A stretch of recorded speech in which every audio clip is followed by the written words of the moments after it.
Hello friends, welcome to financial tips. आज के अपने इस वीडियो में हम लोग डिस्कस करने वाले हैं डीमार्ट के बारे में, जिसका कि स्टॉक एवेन्यू सुपरमार्ट के नाम से बीएसई एनएससी एक्सचेंज पे लिस्टेड है।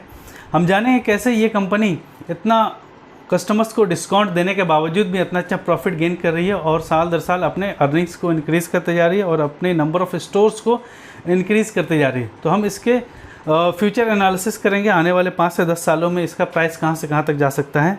आगे बढ़ने से पहले अगर आप मेरे चैनल पर पहली बार आएँ तो सब्सक्राइब करें और बेल आइकन प्रेस करें ताकि लेटेस्ट वीडियो का नोटिफिकेशन आपको मिलता रहे। टैगलाइन ये है डीमार्ट का, डेली डिस्काउंट डेली सेविंग। रोज़ डिस्काउंट आपको यहाँ मिलेगा। जैसा कि अदर सुपरमार्केट में होता है कि आप किसी भी सुपरमार्केट में चले जाएंगे, जैसे हो गया बिग बाज़ार हो गया, वी मार्ट हो गया और विशाल मेगा मार्ट हो गया, इस तरह के जितने भी सुपरमार्केट्स हैं वहाँ पे या तो कोई फेस्टिवल सीजन्स में आपको डिस्काउंट्स मिलेगा, ऑफर्स जो मिलेगा, और कोई भी ऐसा सुपरमार्केट नहीं जो एज डीमार्ट के इतना प्रॉफिट कमाता हो। आज के डेट में इतना डिस्काउंट देने के बावजूद भी ये इतने प्रॉफिट में है। तो इसके जो प्रमोटर्स हैं राधा कृष्ण दमानी जी, जो एक वैल्यू इन्वेस्टर भी हैं और शुरू से वो वैल्यू इन्वेस्टिंग के फंडामेंटल पे काम कर रहे थे और इन्वेस्टिंग के साथ साथ इन्होंने सबसे पहले अपना बाज़ार की फ्रेंचाइजी ली थी रिटेल इंडस्ट्री में। फिर देन कई बार यूएस का टूर किया इन्होंने और वहाँ पे वॉलमार्ट के सक्सेस के राज को जाना और वहाँ पे जाके जाना कि कैसे वॉलमार्ट इतना डिस्काउंट देने के बावजूद भी प्रॉफिट में रहता है। तो उसी कॉन्सेप्ट पे डीमार्ट का यहाँ पे फाउंडेशन किया वैल्यू इन्वेस्टर राधा कृष्ण दमानी, ठीक है, जिन्होंने डीमार्ट का फाउंडेशन रखा और 2000 में इस बिज़नेस को शुरू किया था और सिर्फ एक सिंगल स्टोर महाराष्ट्र से शुरू किया था। इसका जो मिशन ही है to be the lowest price retailer in its area of operation. अपने एरिया में सबसे लोवेस्ट प्राइस ये प्रोवाइड करे, इसीलिए इसके सक्सेस का राज है। और DMart has grown steadily over the years और अभी जो करंट में इसका स्टोर हो गया 214 स्टोर्स हो गए 11 स्टेट्स एंड 1 यूनियन टेरिटरीज़ में। इसके विज़न और मिशन की अगर हम बात करें तो विज़न क्या है, डीमार्ट क्या करता है, कंटिन्यूसली रिसर्च करता है, आइडेंटिफाई करता है नए प्रोडक्ट्स को और नए कैटेगरीज जो फुलफ़िल करे our customers everyday needs at best value, मतलब सही प्राइस पे उसको मिले। और इसका मिशन है जो हमने पहले भी पढ़ चुके हैं, lowest price retailer in area of operation. तो इसीलिए डीमार्ट का सेल्स सबसे ज़्यादा है as compare to any other supermarket. यहाँ से देखिए presence and expansion strategies. DMart 2002 में महाराष्ट्र में सिर्फ 2 स्टोर था, 2002-2003 फाइनेंशियल ईयर 2002 एंड 3 में। फिर 2012-13 में इसके कितने हो गए, महाराष्ट्र में 40 स्टोर हो गए, गुजरात में 14, कर्नाटका में 3। फिर 15-16 में महाराष्ट्र में देखिए कितने, मतलब ये ग्रीन कितने बढ़ते जा रहे हैं, कितना तेज़ी से फैलते जा रहे हैं। महाराष्ट्र में 58, गुजरात में 26, तेलंगाना में 13, कर्नाटका में 6, आंध्र प्रदेश में भी आ गए 3, मध्य प्रदेश में 3 और छत्तीसगढ़ में 1 आ गए। फिर नेक्स्ट इसी तरीके से हम लोग देखते जाते हैं स्टोर्स कैसे कैसे क्यूमुलेटिव इंक्रीज़ कर रहे हैं। 2002 से 3 में 2 थे, 2012 से 13 में 57 हो गए और 2015 से 16 में 110 स्टोर्स हो गए। फिर 2018-19 में आप देखिए 18-19 में टोटल स्टोर्स हो गए 176 और 19-20 में जो करंट का दिखा रहा है 214 हो गए और अभी के डेट में ये 234 का राउंड दिखाएगा आपको। अगर आप स्क्रीनर पे जाके देखेंगे, इसके डिटेल को पढ़ेंगे तो हर साल 20 से 25 स्टोर्स ये इंक्रीज़ करते जा रहे हैं अपने। अब यहाँ पे सबसे इम्पॉर्टेंट ये आता है कि कैसे डीमार्ट इतना डिस्काउंट देने के बावजूद भी प्रॉफिट में रह रहा है और इसका sales year on year increase कर रहा है, प्रॉफिट भी ईयर ऑन ईयर इंक्रीज़ कर रहा है। तो इसके बारे में हम लोग स्टडी करेंगे और इसका रीज़न क्या है, इसके बारे में हम लोग देखेंगे क्या रीज़न्स हैं। तो सबसे पहला जो बड़ा रीज़न आता है that is slotting fees, entry fees. यहाँ पे आप देख रहे हैं प्रोडक्ट आपको दिख रहा है यहाँ पे, है ना, डेली नीड्स का जो ज़रूरत है वो भी अवेलेबल है, प्रोडक्ट्स कपड़े से रिलेटेड हो, खाने पीने से रिलेटेड हो, बैग्स है। तो इसमें क्या होता है कि इसकी स्लॉटिंग फ़ीस होता है, मतलब इसमें एंट्री करने के लिए, डीमार्ट में एंट्री करने के लिए मैन्युफैक्चरर को कुछ एंट्री फ़ीस देनी पड़ती है। वही entry fees as a discount ये अपने कस्टमर को देते हैं।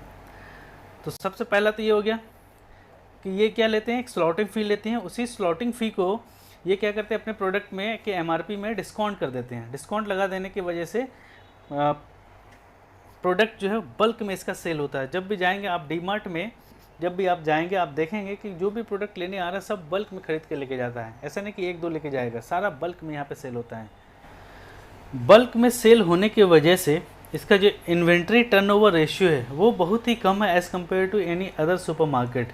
जैसे किसी अदर सुपरमार्केट में जो प्रोडक्ट आता है उसके बाद सेल होने में जो टाइम लगता है, ड्यूरेशन, दैट इज़ लगभग 25 से 30 दिन लगता है, जहाँ पे इसमें 10 से 12 दिन में इसका इन्वेंट्री जो है सेल हो जाते हैं टोटल। तो इन्वेंट्री ज़्यादा सेल होते हैं तो क्या करते हैं, क्योंकि ये अपने सप्लायर को जल्दी पैसा प्रोवाइड कराएंगे, है ना, जो पेमेंट देना होगा। अब पेमेंट जल्दी प्रोवाइड कराने की वजह से उसमें और ये डिस्काउंट लेते हैं, और क्योंकि ये बल्क में सेल करें तो बल्क में ये प्रोडक्ट खरीदते हैं मैन्युफैक्चरर से, तो उसको उनको और एक्स्ट्रा डिस्काउंट मिल जाता है।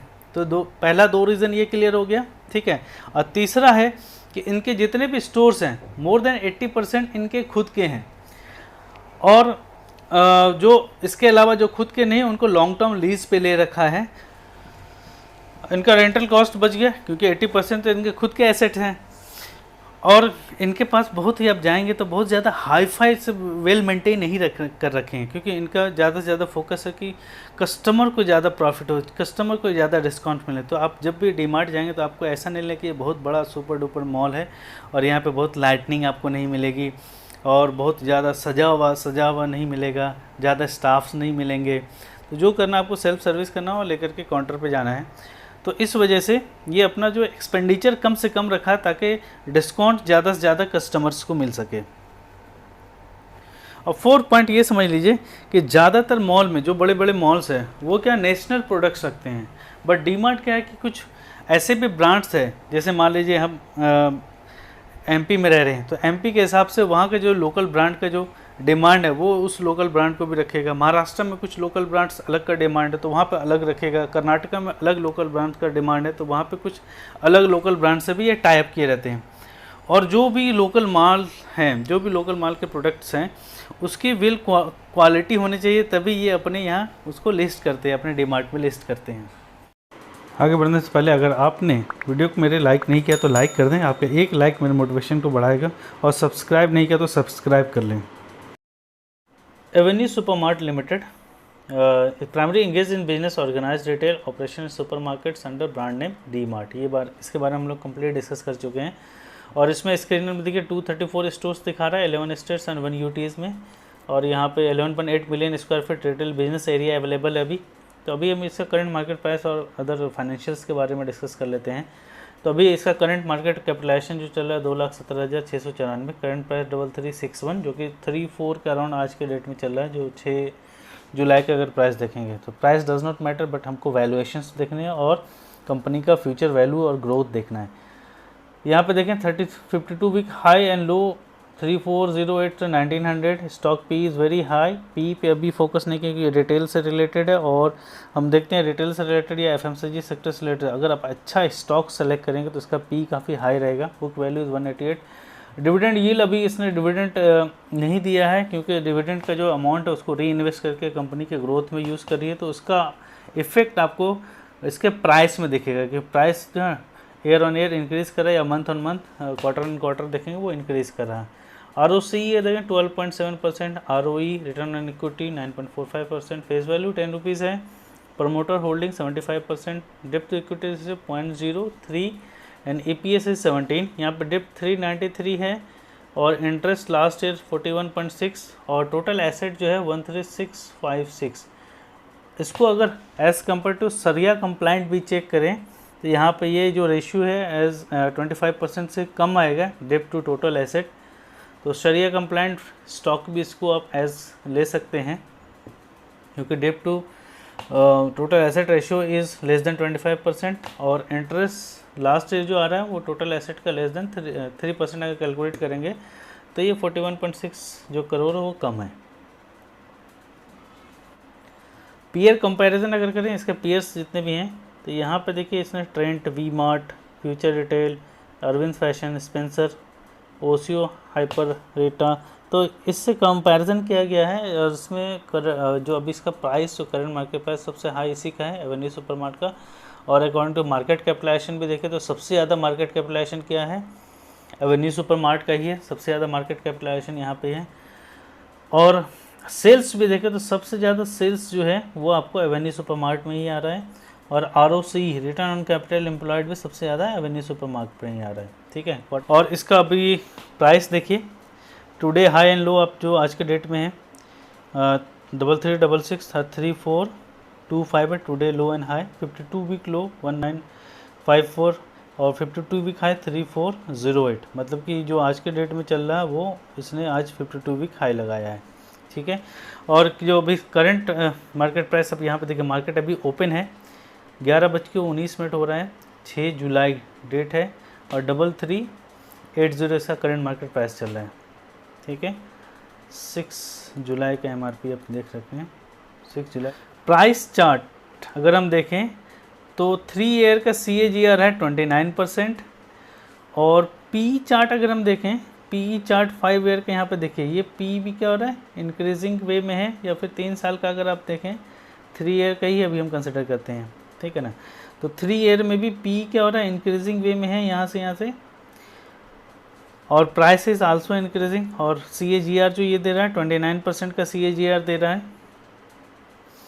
Sales growth, profit growth, ROE, ROCE, डेप्थ equity ratio, price to cash flow, तो ये सब अगर हम देखें, सेल्स ग्रोथ जो है वो ईयर ऑन ईयर क्या हो रहा है, इंक्रीज कर रहा है। 1 ईयर में 23.89, 3 ईयर में 27.58 एंड 5 ईयर में 30.85। प्रॉफिट ग्रोथ 1 ईयर में 44.17, 3 ईयर में 40.89 एंड 5 ईयर में 44.89। ROE भी इसी तरीके से आप देख सकते हैं, 1 ईयर में 16.2, 3 ईयर में 17.72। और हमें क्या देखना है, क्योंकि हम कोई भी स्टॉक सेलेक्ट करते हैं लॉन्ग टर्म के लिए, फंडामेंटल किसका सबसे अच्छा हो तो उसको कम से कम 3 ईयर या 5 ईयर का चेक करेंगे, मिनिमम 3 ईयर और मैक्सिमम 5 ईयर का चेक करेंगे, वो रिटर्न ज़्यादा अच्छा होना चाहिए। क्योंकि 1 ईयर में बहुत सारा वेरिएशंस हो सकता है, जैसे पिछले साल से अभी के कंपैरिजन करेंगे, ज़्यादातर स्टॉक बहुत अच्छा रिटर्न दे गया है, लेकिन हमें क्या चेक करना है कि 3 साल में उसने कैसा रिटर्न दिया या 5 साल में कैसा रिटर्न दिया है। अगर वो अच्छा, तब हम फंडामेंटल स्ट्रॉन्ग स्टॉक उसको मानेंगे और उसे लॉन्ग टर्म के लिए अपने पोर्टफोलियो में ऐड करेंगे। क्वार्टर रिजल्ट की अगर हम बात करें तो मार्च 2020 सेल्स देखिए, बीच में जून में थोड़ा डिक्रीज़ किया था, बट फिर इसने अपना मोमेंटम कंटिन्यू कर लिया। यहाँ पे तो इफेक्ट हम जान सकते हैं, पिछले साल जो कोविड का इफेक्ट था, इस वजह से सेल्स कम हुआ होगा। तो 6193 से 3833, फिर देन इंक्रीजिंग 5218, फिर 7432, फिर 7303। टोटल एक्सपेंडिचर यहाँ से देख सकते हैं। ऑपरेटिंग प्रॉफिट है ना, ऑपरेटिंग प्रॉफिट जो है इसको देखना इंपॉर्टेंट है। 417.67, 108, 324, 691, 616, दिस वन इंक्रीजिंग, ठीक है। यहाँ पे भी आप कोविड का इफेक्ट समझ सकते हैं। मेनली हम फिर ईयर टू ईयर चेक करेंगे कि ईयर ऑन ईयर क्या इसमें इफेक्ट पड़ा है। प्रॉफिट बिफोर टैक्स अगर हम देखें 346, 66.56, 282, 631, 564। और प्रॉफिट आफ्टर टैक्स पैट जो होता है, जो कि हाथ में बचा है ना, प्रॉफिट जो बचा आफ्टर टैक्स वगैरह, डिप्रिसिएशन देने के बाद, अमोर्टाइजेशन देने के बाद, इंटरेस्ट अमाउंट देने के बाद 286.87, 49.56, 210.55, 470.25, 434.95। एंड EPS एडजस्टेड EPS जो है वो देखिए, अर्निंग पर शेयर कैसे इंक्रीज़ कर रहा है, 4.43, फिर 0.77 हो गया था, फिर इंक्रीजिंग 3.25, 7.26, देन 6. अगर रिजल्ट हम देखें ईयर ऑन ईयर चेक करें तो ईयर ऑन ईयर में अगर हम चेक करेंगे तो यहाँ पे नेट सेल्स जो है 8575 से बढ़ के 11,881, फिर 15,008, फिर 19,916, फिर 24,675। Year on year, quarter on quarter हो सकता है कुछ इफेक्ट आए, जैसे लॉकडाउन का इफेक्ट आ गया था तो उसकी वजह से भी इफेक्ट आएगा। तो हम लोग बेस्ट है कि आप ईयर ऑन ईयर देखिए, ईयर ऑन ईयर इसका सेल्स इंक्रीज़ कर रहा है कि नहीं कर रहा है। एक्सपेंडिचर, ऑपरेटिंग प्रॉफिट जो है EBITDA, वो भी इंक्रीजिंग होना चाहिए। 656, 963, 1337, फिर 1642, फिर 2122, that is good. And profit before tax 488, 747, 1195, 1447, then 1782, ये भी इंक्रीजिंग वे में है। सारा क्या है, ये भी इंक्रीजिंग वे में है, ये भी इंक्रीजिंग वे में है, ये भी इंक्रीजिंग वे में है। ओके। इसी तरीके से नेट प्रॉफिट अगर चेक करें हम लोग तो नेट प्रॉफिट क्या है 317.91, 482.62, देन 784, 936, 11349.89। तो ये भी क्या नेट प्रॉफिट भी इंक्रीजिंग वे में है। एडजस्टेड ईपीएस अगर आप देखें 5.66, 7.73, 12.57, 15 और 20.84। कोई भी सेल्स में उतना मैनिपुलेट नहीं कर सकता है जितना कि प्रॉफिट में मैनिपुलेट कर सकता है। तो यहाँ पे हमने देखा कि sales year on year increase कर रहा है, नेट प्रॉफिट भी इंक्रीज कर रहा है और एडजस्टेड ईपीएस भी इंक्रीज कर रहा है। तो हम लोगों ने यहाँ से देखा कि एवेन्यू सुपरमार्ट सबसे बेस्ट स्टॉक है इन रिटेल सेक्टर और इसका बिजनेस मॉडल और फाइनेंशियल्स और प्रॉफिट एंड लॉस स्टेटमेंट सब बेस्ट आया ईयर ऑन ईयर अगर हमने चेक किया है तो यहाँ से हमने देखा कि इस स्टॉक में अगर आप इन्वेस्ट करना चाहते हैं तो सबसे पहले मेरा एडवाइस ये रहेगा तो आप खुद भी एनालिसिस करें या अपने फाइनेंशियल एडवाइस से एडवाइस ज़रूर लें और अपना एनालिसिस और रिसर्च करें तभी इसमें इन्वेस्ट करें। और मैं जो ये वीडियो बना रहा हूँ मैं खुद रिसर्च कर रहा था रिटेल सेक्टर से कौन सा बेस्ट स्टॉक है जिसमें इन्वेस्ट कर सकते हैं नेक्स्ट 5 to 10 ईयर्स के लिए। फंडामेंटल स्ट्रॉन्ग स्टॉक सेलेक्ट करें for long period of time के लिए तो उसमें सबसे बेस्ट मेथड है कि आप उसमें SIP में इन्वेस्ट करें सो दैट कि मार्केट जब अप एंड डाउन करे तो आपका जो एवरेज बाइंग प्राइस वो लो पे आ जाए, मतलब एवरेज बाइंग प्राइस सही रहे।